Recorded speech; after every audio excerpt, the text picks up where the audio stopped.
در اینجا انستیتوت ملی موسیقی افغانستان تندیس شجاعت را به آریارا سعید، چهره پرسر و صدای موسیقی افغانستان، اهدا کرد.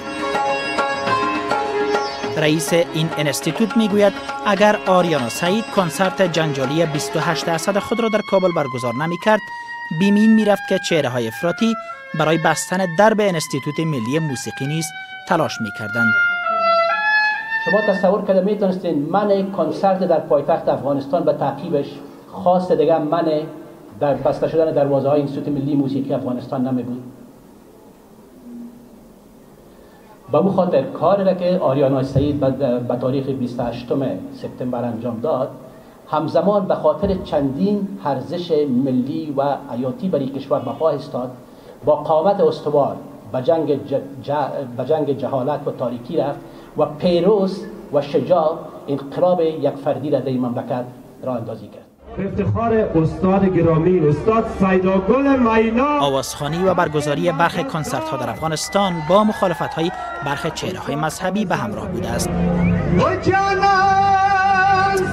برخی عالمان دین در کابل پیش از این با برگزار شدن کنسرت آریانا سعید مخالفت نشان دادند و برگزاری برنامه‌های موسیقی را خلاف شریعت اسلام خواندند.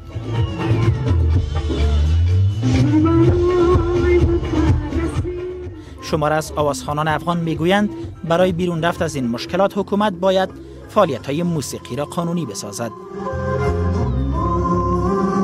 یک کسی میایه میگه موسیقی حرام است، یکی میایه که مثلا زن نباید روی استیج بالا شوه یا آواز بخوانه، در حالی که از یک طرف میبینیم که هم چیزا موجود هم داره، یعنی فعالیت هم هست.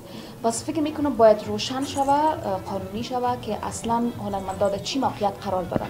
آیا موسیقی 100% حرام است؟ آیا نیست؟ آیا یک زن اجازه داره روی استیج قانونی بالا شوه و هنرنمایی بکنه؟ آیا نداره؟ و فکر میکنم که اگر این موضوع روشن شوه، کار هنرمندان بسیار زیاد آسان خواهد شد و هنرمندان شاید بتونن در یک فضای آرام و خوبتر و بیشتر هنرنمایی بکنن و هنر خود پیش ببرن.